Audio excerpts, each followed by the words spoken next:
It's my great pleasure to invite Christine Gallowitz, the Chief Executive Officer of Forest Professionals BC, the sponsor of our next session, who will come and introduce our moderator. So thanks, Christine.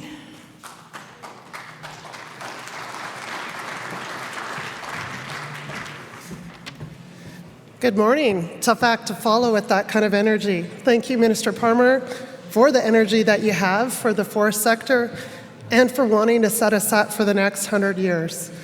What a great start to the conversation on forestry this morning. So I'm pleased to be here on behalf of Forest Professionals British Columbia and here to sponsor the panel on the future of forestry. Forest Professionals British Columbia is the regulatory body for the forest profession.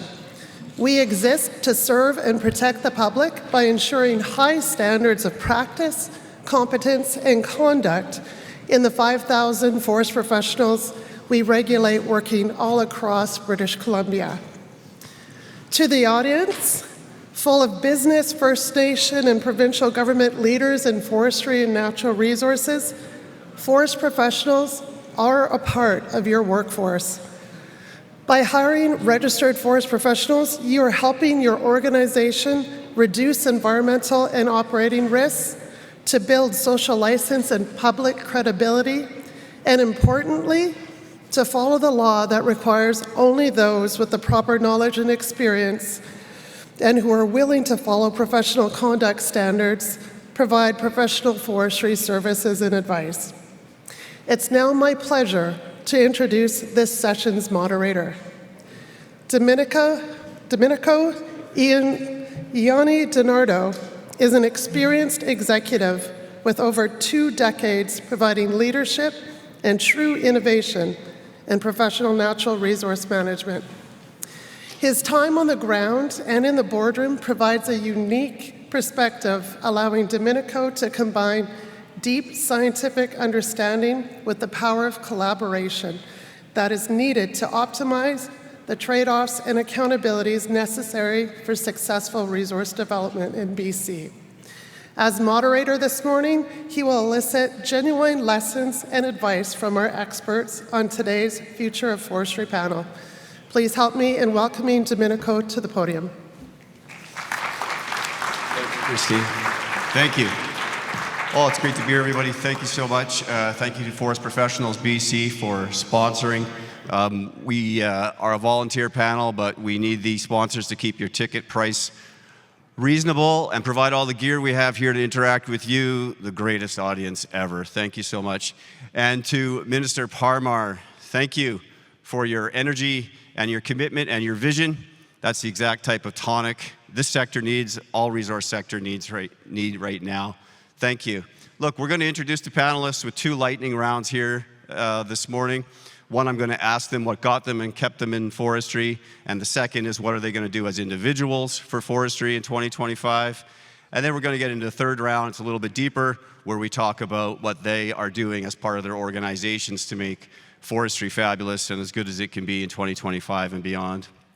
In your pockets, you'll have critical mineral dependent devices for which you can log into Hoover and put your most concise and insightful questions into the hopper.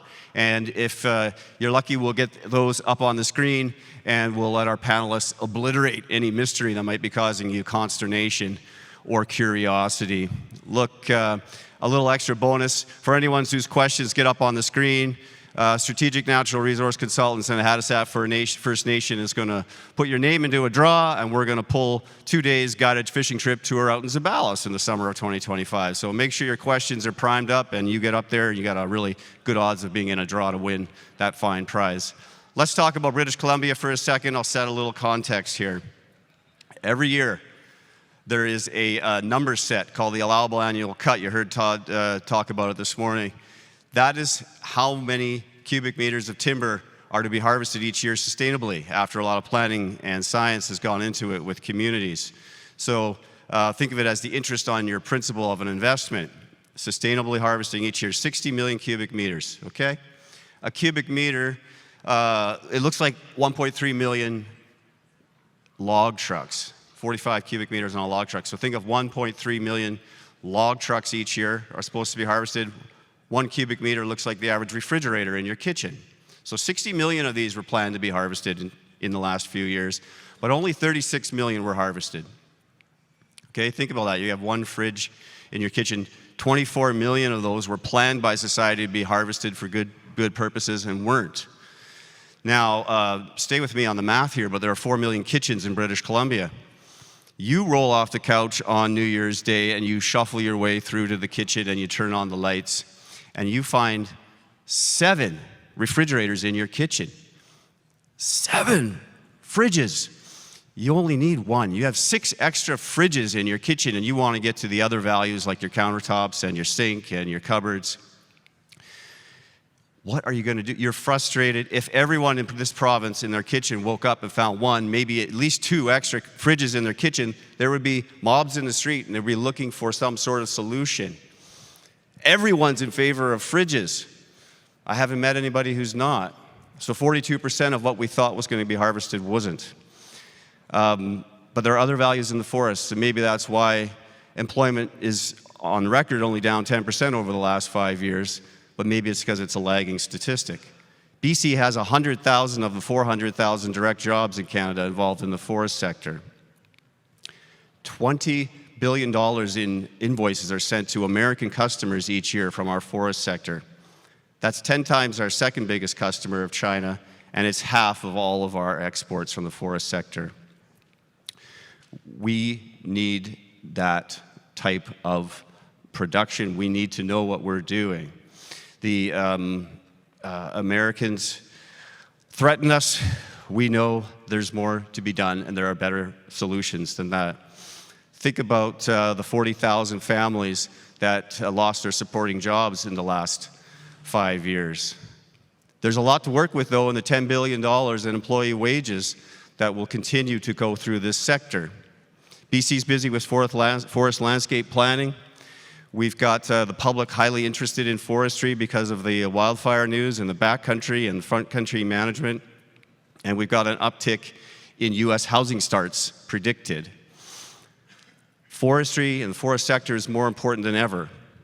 What did you do when you rolled off the couch on exactly 2 weeks ago today? Did you think you were going to sit around and watch what happens in the sector, or were you planning on what you were going to actually do? We've got a real opportunity here. British Columbia and our resources are all intertwined. We need to work together. We need to cheer each other on as a league of teams in all of these natural resource sectors. BC needs to be the jurisdiction of choice without doubt globally. We have environmentally focused groups here today. We want to hear from you as well. This is a group of professionals. We all want BC's resources to be managed as respectfully as possible. So let's get into it. Let's learn about what they've been up to for the last few years and what they want to get up to in 2025. On my left here, we have the Vice President of Pulp Operations from Domtar, the relentlessly optimistic Bruce, no relation to the Premier, Eby. Next to him, we have the President of the Nanwakolas Council, the inimitable Dallas Smith. Next to Dallas, we have from the BC Council of Forest Industries, their Vice President of Sustainability and Public Affairs, the decisive Zara Rabinovitch. And next to her, batting cleanup today, the CEO from the Forest Products Association of Canada, the esteemed Derek Nighbor. So, the very first question. We're going to start the first lightning round here. We're going to go to Bruce. Bruce, what got you into forestry and what keeps you in it, sir? Well, I think that's pretty easy. What got me into it? I was a young engineer coming out of UBC in the early 90s, and I was looking for a role in heavy industry, something that was exciting and challenging, and to live in a rural community. So pulp and paper actually checked all the boxes for me, and that was 34 years ago, and I'm still here. Looking fresh. Bruce, Dallas, how about you? What keeps you in this realm? What got you into it, sir? Really, I think what got me into it was the war in the woods. I sat and watched the Great Bear Rainforest unfold in front of me. I watched the environmental movement issue a boycott in Europe on BC wood products, and I got tired of people telling me how to run my backyard, so I got involved in 1997, and here we are today. Brilliant, brilliant, brilliant. Zara, how about you? What got you into this sport here and keeps you engaged these days? Yeah, so I think I'm the rookie on this panel when it comes to being in the sector. You're decisive. Apparently. Yeah, but I got into forestry at the federal level, working for the late Minister Jim Carr at Natural Resources, and at that level it was pretty incredible to see the intersection of so many different issues, whether it was forest science and climate change, trade and tariffs, species at risk, manufacturing and industrial policy. So it was really an incredible deep dive, and then I got to work with incredible folks like Derek and our friends at FPAC and meet the really hardworking men and women who care about this sector, and I got bitten by the bug, and so here I am today still working in it. Brilliant. Derek? Yes, so I got the job at FPAC because I'd spent 12 years working in a couple of other big industries, retail and consumer goods, and served and helped grow those industries and representing those voices to government. But it goes back farther for me. My grandma and grandpa owned a 100-acre farm and woodlot in rural eastern Ontario, about 2 hours northwest of Ottawa. In 1973, when my mom and dad were married, my grandma and grandpa severed off an acre, that 100, and where they built their home and raised my brother and me. So the annual ritual before the winter was the splitting and piling of cords of wood to heat the camp and to help heat our home. My grandpa and my dad they spent their careers on the floor at the corrugated box plant in my hometown of Pembroke, Ontario. That's where I spent my summers and helped put myself through school. Prince George has the Spruce Kings. In Pembroke, we have the Lumber Kings, and we're pretty proud of our history in the Ottawa Valley in the lumber industry. And then also I had the privilege of working for a couple of years in the constituency office of our local member of parliament, and worked with a lot of our mills and the Algonquins of Pikwakanagan and our local unions on energy and environmental issues in the forest sector. So I have had a bit of an accidental career, but because of my personal and family connections, I approach the work we do with a lot of pride and passion. Well, we thank you for that, and we know a lot of people do in this audience as well, and it is a great type of fuel for the type of headwinds that we often find ourselves in this sector and others. Well, let's go on to the lightning round number 2 here and just get a tiny bit personal and just see if we can get some kind of commitment or New Year's resolution from our panelists about what they're going to individually do for 2025 to move things along and better this sector as part of the team of sectors here today. Bruce. Well, I think it's really been part of the solution for me, and that's one of the reasons why I'm here today. It's helping to build a better future for forestry. And, Domenico, it might actually help to put things in a little bit of context, because, I work in the pulp and paper sector. A lot of people, when they think forestry, maybe they think sawmills.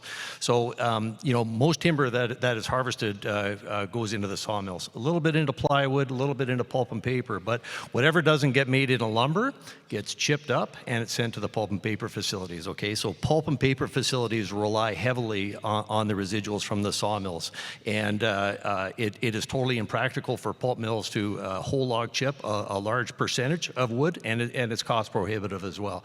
So the pulp and paper business relies on a very healthy sawmill business. And then you have the residual business. You've got everything from pellets, you've got fiberboard, you've got biomaterials, you've got bioenergy, green energy, all those things. So my point here is that timber comes into the industry and the value of that timber cascades through all those sectors, okay? And at the end of it, 100% of the tree is utilized. So there's no waste. Every ounce of the tree is used for some product somehow. So again, it comes in, value cascades, and a healthy industry for me is one that has all those sectors because it's all integrated together. So I just wanted to put that in context. Yeah, thank you, Bruce. Your dedication, your commitment to bringing the team in, making sure this ecosystem of forest supply chain is pure all the way through to the end, and making sure nothing goes to waste. We got to appreciate that part of the pulp sector, and that it doesn't happen unless we're harvesting all the forests that are planned out, meant to be harvested, and that certainty is carried through the entire sector. Yes, sir. Yes, sir, indeed. Dallas, what are you doing in 2025? One of the things, at least, that you're doing in 2025 to help the forest sector, sir. I think one of the things we're going to continue to do is just keep making it work. When I first started this in the mid to late 90s, we were just sort of a blip on the radar. First Nations issues were becoming more relevant because of Delgamuukw and other title cases that were won in the courts. Pardon me. But I think it was 2003, we negotiated the first revenue sharing agreements with the province of British Columbia They were 50 cubic meters per head, $500 per head for each community. And while it was nowhere near where it needed to be, it was a start. And over the years, many nations have been able to take that as a beginning and start to a point where on Vancouver Island, the nations I represent are now the biggest tenure holders on Vancouver Island. And so we've tried to find a way to keep making the forest industry super important as it is, but we brought some of the issues around reconciliation and all that into it. And it's important for us to continue having that dialogue because some people want to use reconciliation as an excuse for why forestry isn't working. And one of my commitments is to keep showing how it works. When we acquired TFL 64 on Vancouver Island, we did not displace one existing job. And that's the kind of effort that it's going to take between the labor movement, government, First Nations, and the companies to make sure that we're able to withstand some of the challenges that we're facing right now. And so that's my commitment to the industry and to British Columbia, is to keep making sure that we're doing it right, but we keep doing it. Excellent, thank you. We believe in you, and we support and celebrate all the work you've done in the last 20 years to progress all of those factors. Zara, how about you? 2025. What do you think? Why not?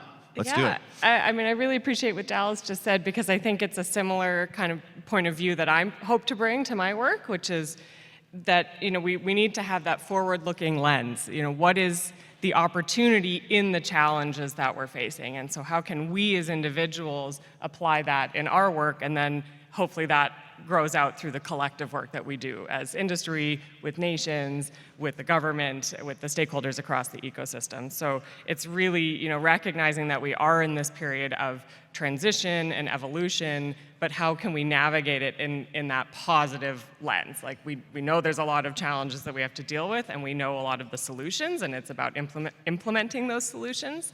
But as you said, it's not that reconciliation is the problem, but how do you make reconciliation work for the solution? So I think it's a similar kind of approach that I like to bring to this work. And as our outgoing president, Linda Cody, has shared with me a lot, in these moments of challenge and transition, that's when you grow the most. And that's when you have the opportunity to really expand your horizons and your way of thinking and bringing that to the work that we do in forestry. Brilliant. And Derek, how are you going to invoke all of that history and family energy into your personal objectives for 2025 to contribute? Yeah, and I think we'll talk tariffs and policy in a little bit, so I'll park that for now. But two things I want to continue to do. One is I want to continue to have the best team in Ottawa advocating for our sector and its workers, and that starts with empowering people, attracting, retaining the best people, and developing them. And if I don't have that strong team working in our office, we're not going to be as effective. The second one is keeping my feet pretty close to the ground, which is my roots in the Ottawa Valley. Keep me very close to the issues that matter and staying in touch with people and getting out into the communities. I can't say enough about Todd Doherty and Bob Zimmer, and I think Rob Morrison is here. We have a number of MPs who we talk, Todd reached out before coming here. What do I need to know? Could you send me some stuff? Really, really appreciate that, and I like to emulate that in my work too, in terms of keeping in touch with people. Thing I need to do more of, and I need to carve out time for this, the anti-resource voices out there, the militant hardcore voices, are doing more work attacking Canadian industry outside of our borders. So a lot of conversation has happened around the domestic policy environment. We have a hell of a lot of work to do there. But in Europe, in the U.S., we've got anti-everything groups spreading misinformation about Canadian forestry, and I need to use the privilege of my position on these international forums that I'm at to get to Brussels, to get to U.S. capitals, to get to Washington, D.C., to promote and defend, share the facts, and to promote and defend the people in our industry. Yeah, I thank you for that. I can attest to Derek's energy and commitment and time into all of those pursuits, and the great team that you've built out over the years. I've been able to watch that team advance, and they are doing great work for the Canadian forest sector on many, many fronts. So now we're going to break into the third round here, where we dive a little deeper into what these organizations, the organizations for which these people work in, are planning to do with collaborations and various other initiatives in 2025. We're going to go with Derek, Dallas, and then Bruce and Zara in this order. So we are going to kick it back to Derek here to just give us a bit more background on the topics they're working on, the partnerships and collaborations Derek sees for 2025 at the Forest Products Association of Canada level. Yeah, I could go on long here. So I'm gonna pick two. One is a theme that we've already heard a lot about over the last couple of days. It is that predictable access to fiber. That's certainty on the land base. Companies, if they're going to invest and provide good family supporting jobs, they need to have certainty that they're going to be able to get the fiber they need in the years ahead. I thought Todd and Bob in the opening talked a bit about some of the barriers there provincially and federally. We need to get at the roots that Ottawa needs to be better. We have a lot of policies that aren't considering fire lenses. We have policies, in response to the U.S. Inflation Reduction Act a couple years ago. We had the federal government promise some investment tax credits for biomass. It never happened. 2 years of nothing. So we've got to be better on some of the policy stuff to bring about that certainty of operating, and the dollars and the jobs will follow. The tariff risk is real. This could be recession, serious type stuff that's before us, and we need every government to be looking at every option. We've got the softwood lumber. My colleague Kurt is here from the BC Lumber Trade Council, and they're doing some excellent work because we've got our softwood lumber producers that are $10 billion ahead or behind everybody else, whichever way you want to look at it in terms of the trade problem there. So I think we need our provincial and federal leaders to be working together and look at every option to support liquidity, to support worker supports if this thing does get bad really fast, and to look at, I'm talking like wartime domestic programs that are going to be really creative to try to support demand. It's not going to supplant or replace everything we might lose, but it'll give us a fighting chance to get through this. So we need to be as creative as we've ever been at this moment. Yeah, strong words, serious times. Reassuring that FPAC and your colleagues, your members and affiliates are thinking about it, and a little bit of an advantage for this sector, having been accustomed to tariffs and some of that treatment with SLA and others that we heard about earlier, doesn't mean it makes it any more fun or that we're that much more looking forward to it. I would ask Dallas, what do you think about 2025? We'll pick up on a lot of Derek's points in the questions, I'm sure, here. A lot going on in the Indigenous space, a lot going on with the nations that you represent directly in terms of business investments in the last few years. What do you think's coming? Well, I think what's coming is that paradigm shift that we've always been talking about. We've seen governments over the last 2 decades really talk about this fundamental shift that is really starting to gain traction now. And we're seeing the word partnership actually get some meaning to it. And I think one of the keys to that is going to be good spatial planning. It's important to have technical, bureaucratic, and political relationships as we go through these planning processes that are going to help us weather these storms. And while it is a downtime, and I really picked a bad time to buy a forest tenure, I'll tell you that, but at the same time, we're doing a lot of the work on the ground that when the market starts to pick back up, we're going to be ideally situated to make sure that BC continues to have a strong forest resource and industry. I think one of the other things that First Nations are starting to bring to the table is a diversity of markets. As we're going through softwood lumber and the threats of tariffs and all those things, we're looking at how we can do some trading with our U.S. brothers and sisters and use some of our J Treaty opportunities that may exist at a nation-to-nation level. And so as we're building these partnerships, we're looking at expanding into U.S. markets, but through First Nations communities. And that's something that we want to bring to the table, is showing that a viable First Nations partnership brings more benefit than it does down, and all those other things that are used to try slow the progress that we've all been making. But one of the challenges we've had is, how do we do it right? We understand the concerns that's out there about wood and how it's managed, but the grown-ups really need to have an opportunity to sit in a room and have that meaningful dialogue about how this change continues to happen. It's been awesome to see the evolution of the First Nations Forestry Council to go from just an advocacy arm to helping First Nations get access to benefits from the forest resource, but to actually grow into a capacity building organization that's helping First Nations work arm in arm with the companies so we can make sure that we're not losing those investment dollars. One of the hardest parts of the Great Bear Rainforest was watching the compensation that went to the forest companies as a result of the massive protected areas that made us a world leader in protection and sustainability, but all those compensation dollars got invested somewhere else that wasn't British Columbia. And so now we're trying to make sure that the playing field can absorb those opportunities for investment as opposed to chasing it away. Thanks, Dallas. There's a lot of moving parts there, and there'll be a lot of questions about some of the initiatives you're talking about. I can see forming up for later on in the Hoover session. But Bruce, lots going on with Domtar, the pulp space. It's been a tough run in terms of production over the last 5 years for the nation, in terms of 20% less pulp paper making over the last 5 years. What is Domtar up to? And I know it's a lot to get this sector back in action and where it rightfully belongs. Well, I think from an organizational perspective, we're going to continue many of the activities that have made us successful over previous decades. Okay, so it starts with an effective business plan. How do we ensure profitability of our sites? How do we ensure competitive the nature of our business? You know, whether people like it or not, we make a commodity product and we compete against other suppliers around the world.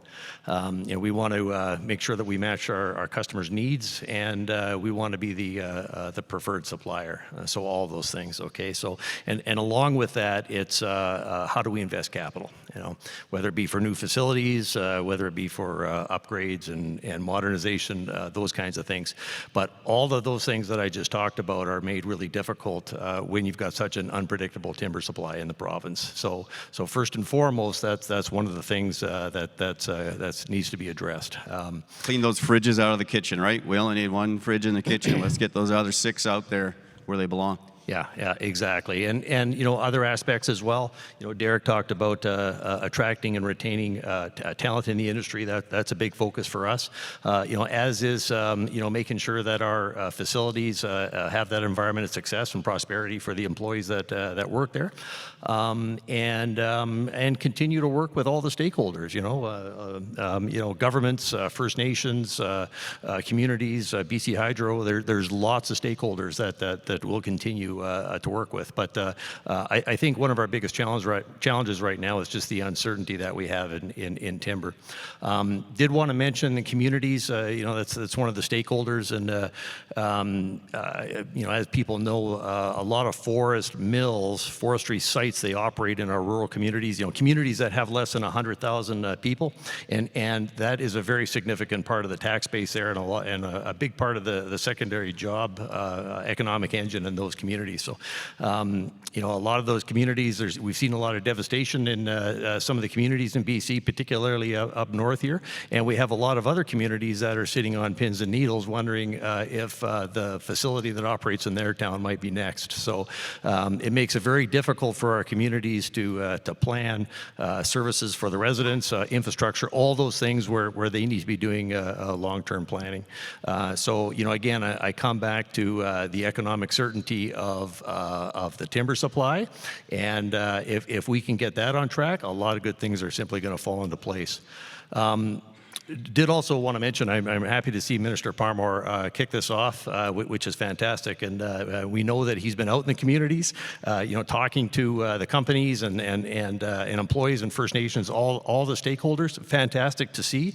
And I have to say that you know, having a new lens on things and a real focus to make a change gives us a lot of renewed optimism, which is fantastic to see. So you know, I've seen the commitment for 45 million cubic meters, you know, up from 36.1 million cubic meters last year.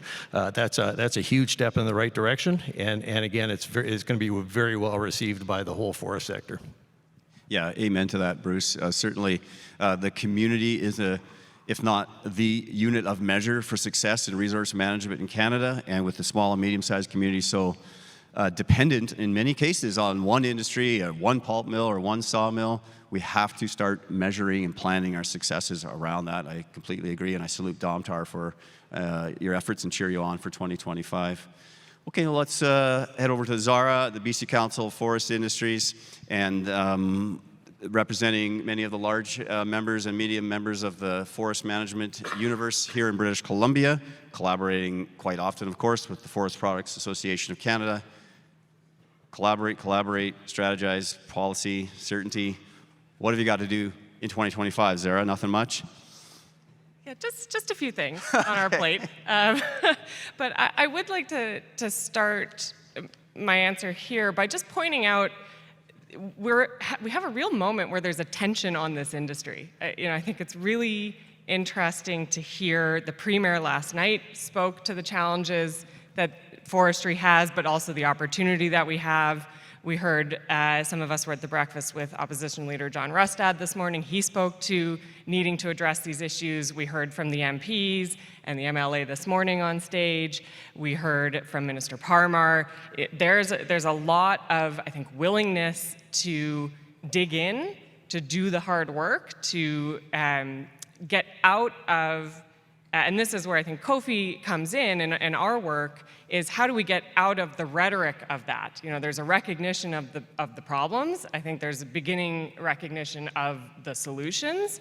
And so how do we get out of that discussion level and get to that action on the ground? So I think it was very encouraging to hear Minister Parmar say that he's ready to do that work, to roll up his sleeves. We've seen him going around the province to do that learning. It's great to hear that the opposition is also committed to that. I think the whole legislature needs to work together. And Kofi is here to do that. We've pointed out the issues, but what we're really proud of, I think, is our policy work, our economic studies, to show where are the solutions. And it's working through initiatives like the Provincial Forestry Forum was referenced today, so working through the whole value chain. It's working on issues of permitting, of tenure reform. We have a working group with the province on output-based pricing, which affects forestry. People might not connect the dots on that, but it's really all these different policy areas where we're at the table, and we want to get that work done, and we have ideas about how we can get through these barriers to really leverage the opportunity that forestry has to be part of that low-carbon future. We produce the low-carbon building materials that we need for housing, for infrastructure in this province. We produce the biomaterials that start with a pulp mill. So as Bruce outlined, you need that whole value chain of the fiber cutting out of the forest. So we need certainty on fiber supply to then run it through that whole value chain to be able to deliver those products that we need here in British Columbia and around the world. Yeah, brilliant. Thank you so much, Zara. I want to thank Kofi for all of their work. I know they're quietly working hard on a variety of policy files every day, and thank Linda Cody for her years of service. She's retiring at the end of this month, I believe, and congratulations to Kim Hackstead for taking the role there at Kofi, and we look forward to all of your ongoing support. We need it as much as ever. We're going to get into some questions now, unless any of the panelists want to throw out a few more bits of ammo for the crowd to use in question forming. You've got it up on the screen there, I believe. Let's start with this one about Blueberry First Nation. There are two there. I'm going to focus more on the second one, fourth level down. And it's about how can the industry work with First Nations government to honor the intention more broadly and generally of the Blueberry River Agreement and get Northeast BC fiber to market. Those fridges, those cubic meters of wood, they are hard to get to market. Market gets further away as sawmills close and pulp mills close. Any particular panelists want to take a first swing at what we can do with that intention of the Blueberry Agreement and the Northeast? I don't know, is it too stereotypical for me to take the first shot at this one? Are we politically correct this week? These court cases, these agreements, they all are based on trying to bring First Nations into an industry that's existed in their territories for 100 years. We've watched how it hasn't worked. We've watched how cultural needs have gone unaddressed. We've watched how Poverty has stayed in our communities while vast amounts of resources have come out.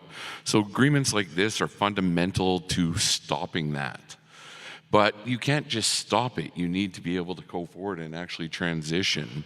And I think one of the things that the province needs to continue to do is work with First Nations at the planning stages so we can bring out the issues that need to be dealt with as companies start to invest and build roads and develop plans for the next 5 years out.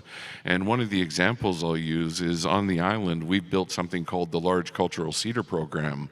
And if you were still with Mosaic, I'd bust your chops for not signing it voluntarily until we made you sign it. But, you know, the thing I always heard from forest company CEOs was, tell us the rules and we'll abide by them. And that's one thing governments, both First Nations and provincial, when it comes to forestry, need to do a better job at, is putting out what are the conditions for operating in these territories, using examples like the Blueberry River Agreement, using court cases like Delgamuukw and Haida. And how do First Nations grow the capacity to be able to show how we're managing sacred sites, how we're managing old growth values, how we want to manage some of these things that aren't necessarily commodified, but need to be part of the development plans. And I think that's something that I've seen start to take root, but the province really needs to put more attention to how do we make those rules understood by all the stakeholders who are involved in the traditional territories. And I think, you know, steps like the intentions paper, the old growth strategic review, all those things are good steps in the right direction, but there has to be something that weaves it all together. We keep coming up with these little pieces of policy to address one problem, but it has to be looked at in a bit more of a whole context where we say, these are the issues that we face, this is what First Nations bring to clarify those issues, and this is how we're going to communicate to the stakeholders and user groups of these resources. And we've seen parts of the province start to gain some tremendous momentum in that, and that's where we're seeing the certainty grow back in because everybody understands what the rules of engagement are. And it's a little bit important for the First Nations to be very clear about what they are looking for as they build these partnerships. So effective communication at the ground level is so important to continue to build that certainty back into this industry that has supported British Columbia and Canada for 100 years and will for the next 100, as long as we get these fundamental steps in the right sequencing. And I guess the last piece on this is we can't keep talking about joint decision making when we happen to agree on decisions government makes. Either we're going to do joint decision making or we're not. And that's really where the uncertainty comes, is that unknown is what is a joint decision and what just happens to be a decision made by a government that First Nations agree with at the time. And so there has to be a lot more work done about how do we take DRIPA and all these great policy advancements and hardwire them into the regulations and practices that we all depend on to make sure that we stay sustainable. Yeah, thank you, Dallas. That's a great analysis. And someone who's been thinking about it for many, many years and working hard on it and helping give advice to some of the nations here, some of the government policymakers here, and some of the industry members here about what to seek first before we can actually progress and celebrate the wins and the certainty that having Indigenous leadership in the sector, in the leadership, in the planning of forestry will really do for marketplace and our clients and customers around the world. I'm just going to try and I'm going to pull an executive call, weave in a question here that's not on the list, but it relates to this idea of nations. You talked about nation to nation across border. I know, Derek, you're working hard on some of the EU trade threats around old growth directly. Can you talk about that just a little bit more, maybe inform the crowd, talk about how the federal government in particular is very helpful on some of those instances and not so much on others, but is there a way to weave in more of the Indigenous nation to nation Canada with nations, talking to some of our international customers, something we can do to make that a little more certain? Yeah, for sure, and we've done it. I think the thing, a couple things guide me when it comes to Indigenous relations at the community level. It's not up to me in Ottawa to be. This is up to the mills and the workers and the communities on the ground to be. So that's their relationship, not ours. But we are here to provide support to them, to try to help advocate for funding, to support good work on the ground. but also now across the country, we've got about 10% of the wood supply is directly managed by Indigenous peoples, and you've got probably higher thresholds. Saskatchewan is probably in the 20 to 30% range with Meadow Lake Tribal Council and the work they're doing. Northern Manitoba is probably 18, 20%. Northwestern, Northeastern Ontario, especially Northwestern Ontario, most forests in Northwestern Ontario are being managed by Indigenous contractors and companies. So with that shared interest, we are going to more meetings with Indigenous business owners and contractors. I was in Brussels twice last year, advocating for the sector with European decision makers on how forestry is done in Canada. And on one of those trips, an Indigenous leader came with me on that trip. But that's a relationship that I just didn't pick up the phone and call them and say, hey, come. This is a relationship that we've been building for a few years. So I think the authenticity of those relationships over time, and it's a special one with Indigenous peoples and communities, but it's equally important with our union partners. I do a lot of work with steel workers in Unifor, for example, on a regular basis, and they also are a big part of this U.S. discussion. So whether it's the U.S. or Europe, there is more shared purpose than there was, I would say, 10 years ago. There's a lot more alignment, but I think I think the authenticity of in those pursuits is absolutely critical. Thank you for that. Thank you for that. I'm going to put together these top two questions and probably throw it to Zara. Just this idea of tenure reform, which is very much active. Fixing that and permitting and the turnaround of permitting probably goes together. Wonder if you have any thoughts on those two general topics that I think are combined, because the type of tenure affects the type of permit, and the type of permit affects the turnaround time. Kofi's working on these things day and night. What do you think? Yeah, it's a big topic, but I think you sort of hit the nail on the head of where I wanted to go with this, which is I think it's about sorting out what's the right tenure in the right area of the province, and how do we make sure that the right fiber is getting to the right type of facility, and connecting with communities and ensuring that their priorities are part of the decision making.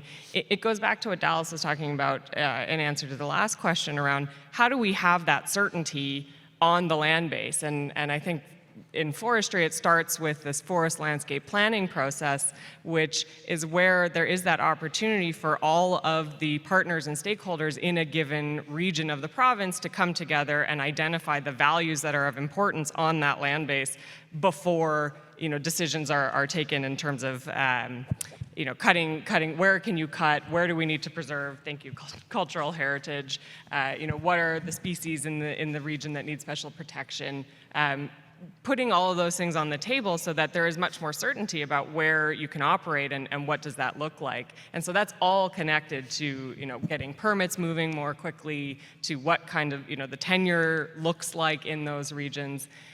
We've had a couple of pilots that have had a couple of years to practice this and figure out how does it work on the ground, and with varying degrees of success over that time. But something that Kofi's working on with the First Nations Forestry Council and the Ministry of Forests is, can we take the lessons learned from those initial examples and help the other regions of the province so that we're not having to start at ground zero every time, that there's some structure, there's some best practices about how do you set up a table so you're not having to do all of that from scratch, and then you get the unique characteristics of those regions and the values that can come to the table. So it's a long-term process, but it's an important one. So there's a kind of a mix of how do we deal with that, working to that longer term track, but also ensuring we've got immediate action happening now. It's a bit of a pickle, but we're trying to navigate that. That's okay. That's okay. You're good at it. We believe you. We're cheering for you. I'm going to ask Bruce to inform us and enlighten us on this general concept. Certainly, Domtar, of your scale, you have a worldly view. This idea of smaller logging operators and Scandinavian-style selective harvest practices, and how that relates to your question and your comments earlier about making the most of the forest. Pulp mills are there to make sure there's as little waste as possible. Do you have any thoughts on whether that is something we should see more of or less of in a country the size and scale of Canada, from the terms of reference of your company, the perspective of your company? Well, I'm not an expert in it, but again, you know, for me, it just comes back to the supply and what's cost effective. We've got to have procedures out there, and we've got to have things that are effective for the harvesting. So, like I say, I'm not an expert on that particularly. Maybe somebody else on the panel can make comments to it, but. Yeah. Yeah, and any of the other panelists, Derek, Zara, Dallas, on this idea of the small-scale selective harvesting for a country this size and the commodities that we work with? Yeah, like I'm going to speak about it from an intensive forest management, because I know the UBC brought a delegation to Finland a few months ago, and there was a lot of enthusiasm over what they saw, and there's no doubt in the Finnish and Swedish forest per acre or hectare, they're getting out a lot more fiber than we are in Canada. At the same time, they're increasing their carbon stocks in the forest in Scandinavia. So think about that. They're getting more fiber out, and they're sequestering more carbon. You know, they've got some unique opportunities, smaller, less distance between the forest and Stockholm or Helsinki. You've got district heating. You've got a really well-integrated value chain. But that said, I think we can take some inspiration for that and be looking to, you know, does more intensive forest management, can that be part of a reform measure? You know, I do federal stuff, so I don't want to step in anything provincially, working in 9 provinces, but I am hearing more of that in New Brunswick and some other in terms of changing that approach and trying to get more fiber out and managing at the same time, not only driving the economic opportunity and the carbon opportunity, but also mitigating the risk of catastrophic fire. Yeah, absolutely. Zara? Yeah, I just want to build on what Derek's saying. I think there's a real opportunity for us to be able to check a lot of different boxes of things that need to be done for communities by trying to apply these different types of forest management. You know, if you look at my favorite acronym, the WUI, the Wildland Urban Interface, where forestry operations can really play a role in helping to protect communities by doing that type of thinning, doing that selective harvesting in that area that sort of connects communities to the forest, and in doing so, you're still generating fiber that can be utilized in our manufacturing system. It might not be the exact beautiful saw logs that we would want for a mill, but then we'd have to think about what are those bioeconomy opportunities, whether it's something like district heating. We've got here in Prince George, there's a dozen buildings that are have their heating from the Lakeland sawmill down the road. So I think there's a real opportunity to think about how can we look at wildfire mitigation, how can we look at new ways of doing forest practices on the ground that support community safety, that support our green economy, and keep jobs and families in our communities in northern and rural BC. Yes, certainly we don't need another reason to get better and more precise at our forest management, but if it has to come from the wildfire risk and that consciousness that's increased throughout the public, we'll take it, we'll use it, and we'll find ways in many cases to have those treatments pay for themselves, get Bruce what he needs, and get various sawmills what they also need as well. So let's keep our minds open.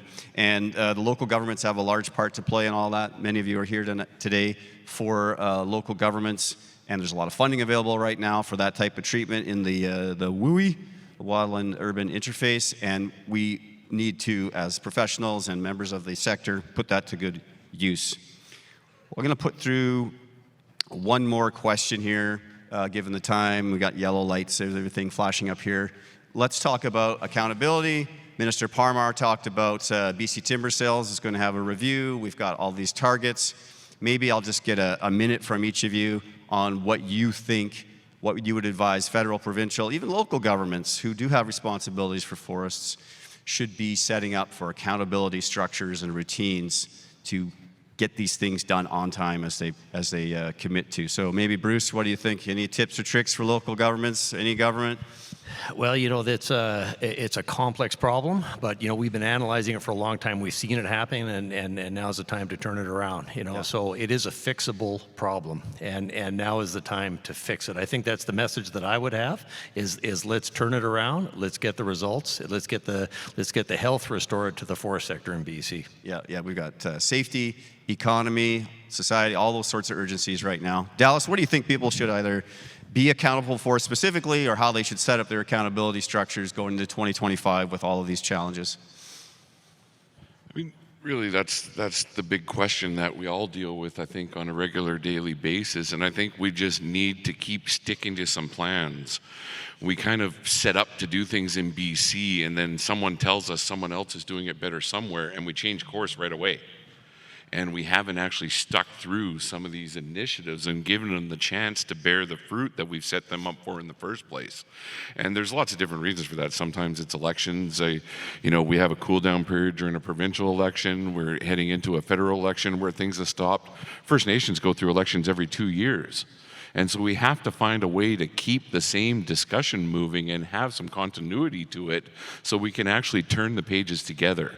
Because what tends to happen is we all either read faster or read slower, and we're never on the same page at the same time. And so we need to put more efforts into making sure that we all stay on the same page and are trying to achieve the same goals. We can't keep moving the goalposts. Yeah. Zara, what do you think in terms of any additional dashboards that Kofi might add in 2025 or publish, or how they might communicate it back to the decision makers? Yeah, well, thanks, Domenico. That gives me an opportunity to plug Kofi Connect. There you go. We Bravo. we do have a lot of data and dashboards that my colleague Kurt and his incredible team work on putting that data out there. So if you're interested, come give us a shout and we can get you hooked up.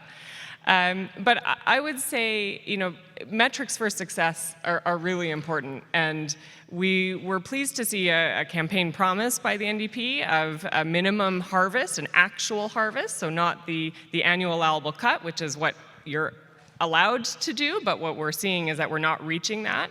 So we know that targets work in other sectors. It works in the energy sector. It works when you're talking about climate change action. It works in all these different areas. So why can't we do that in forestry? So having that kind of a target for an actual harvest and then work backwards to, well, how do we measure that? How do we track that? How do we keep government accountable to that promise? But how do we as industry also play our role in meeting that target as well? And so I think having metrics like that, that's really key to this question of accountability. We're all with you on that one. And Derek, maybe at the federal level, accountability, priorities?